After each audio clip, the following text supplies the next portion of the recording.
Welcome back to my channel. इस तरह का डिज़ाइनर ब्लाउज़ की हम कटिंग करेंगे। इसके लिए पहले लाइनिंग पे कटिंग करेंगे, फिर मेन फैब्रिक पे कटिंग करेंगे। कपड़े को मैं फ़ोल्ड करके 14.5 इंच पे इस तरीके से फ़ोल्ड कर लेती हूँ और अब इसकी लेंथ जो है वो 15.5 इंच मैं ले लेती हूँ। ये बैक पार्ट की मैं पहले कटिंग करूँगी, तो इस तरीके से लाइन ड्रॉ कर लेंगे। 7 इंच इसका शोल्डर ले लेते हैं, 7 इंच ही मैं इसका आर्म होल लूँगी क्योंकि इसमें नेक डिज़ाइन पहले से बनी हुई है, तो उसके अकॉर्डिंग इसके आर्म होल और शोल्डर की कटिंग होगी। और यहाँ पे 1.2 इंच पे मैं इसकी कर्व की शेप दूंगी। बैक साइड का जो आर्म होल है उसको शेप देने के लिए 1.2 इंच पे इस तरीके से ड्रॉ कर देंगे। अब हम चेस्ट की मार्किंग करेंगे। चेस्ट हमारी है 40 इंच, तो 40 का जो चौथा भाग होता है वो 10 इंच है, तो 10 इंच पे चेस्ट की मार्किंग करेंगे। 2 इंच हम एक्स्ट्रा सिलाई मार्जिन के लिए लेंगे।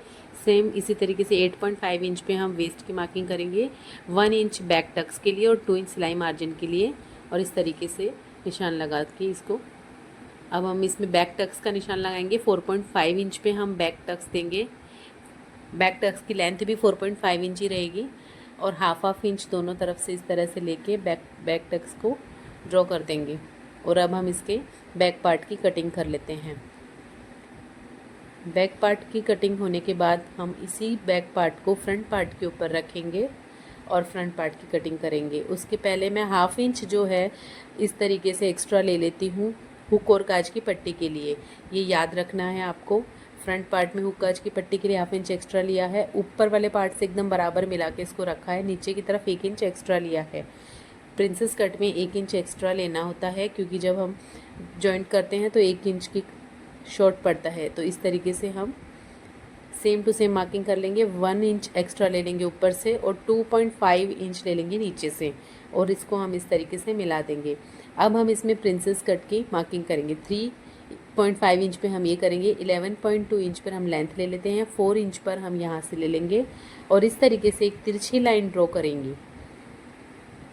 अब हम फ्रंट आर्म होल की शेप ड्रॉ करेंगे। फ्रंट आर्म होल के लिए हम लगभग 1.5 इंच की लगभग इसको अंदर की तरफ हम इस तरह से मार्किंग करेंगे और फिर हम इसी मार्किंग के ऊपर हम इस तरीके से एक लाइन ड्रॉ कर देंगे जो इस पॉइंट से मिला के एकदम एग्जैक्ट। ये जो लाइन है ये हमारी अराउंड 6.8 इंच के लगभग इस तरह से आएगी यहाँ पे।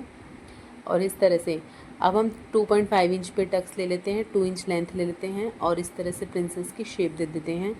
आप चाहो तो इसको कर्व की उसकी हेल्प स्केल की हेल्प से भी कर्व शेप दे सकते हो, और इस तरीके से आर्म होल कर्व की हेल्प से यहाँ पे मैं हाथ से ही शेप दी हूँ और इस तरह से हम इसकी कटिंग कर लेंगे। फ्रंट पार्ट की कटिंग, ये फ्रंट आर्म होल जो है ये आधा इंच तक भी डीप होता है, लेकिन यहाँ पे मैं 1.5 इंच ही डीप करूँगी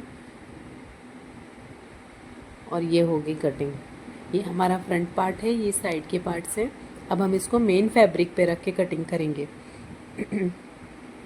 इसका स्टिचिंग वीडियो जो है वो मैं नेक्स्ट पार्ट में डालूँगी। ये देखिए, ये इसका मेन फैब्रिक है। तो मेन फैब्रिक पे इस तरह से हम इसको रख के पहले सेट करेंगे। जो डिज़ाइन है उसके अकॉर्डिंग इसको सेट किया जाएगा। जो डिज़ाइन है उसमें जो सेंटर लाइन है वो इस अस्तर के फैब्रिक की सेंटर लाइन से मैच होनी चाहिए, ये चीज़ याद रखनी है।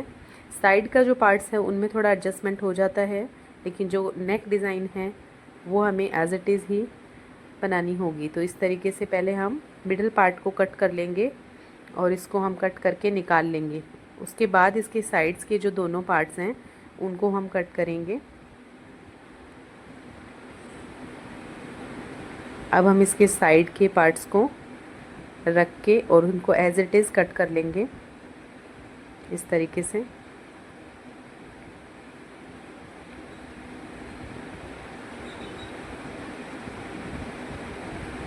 स्टिचिंग वीडियो मैं आपको नेक्स्ट पार्ट में दूंगी, तो उसमें इसका कंप्लीट स्टिचिंग और नेक डिज़ाइन बनाना, हुक काज की पट्टी, फुल ट्यूटोरियल आएगा।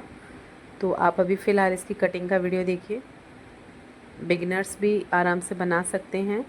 अगर इस तरीके का उनका डिज़ाइनर ब्लाउज़ है तो उसको कैसे बनाएं, उसके लिए आप देखिए।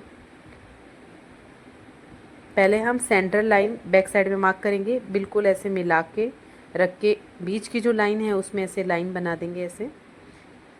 लाइन की शेप आ गई। अब अस्तर की सेंटर लाइन को मेन फैब्रिक की सेंटर लाइन से मिलाएंगे और हम इसको थोड़ा नीचे खिसका लेंगे क्योंकि नीचे की साइड में डिज़ाइन बनी हुई है।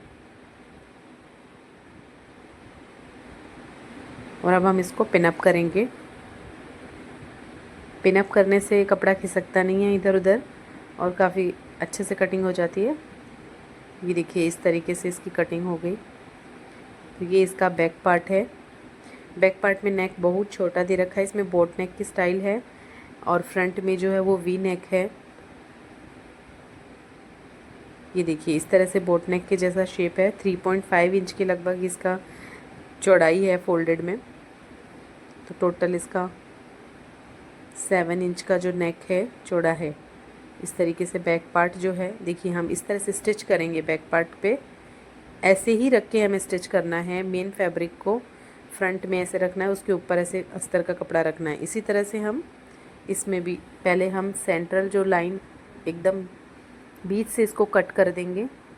स्टिचिंग का मैं आपको स्टिचिंग पार्ट में ही समझाऊंगी, एक बार आप बेसिक समझ लीजिए। इसी तरीके से यहाँ पे हम ऐसे लाइन ड्रॉ कर देंगे। जो लाइन हमें नीचे से दिख रही है हल्की हल्की, उसी के हिसाब से और ऐसे कैसे स्टिच करेंगे इसको। इसमें कुछ भी नहीं करना है, सिर्फ स्टिच करना है as it is. Thanks for watching.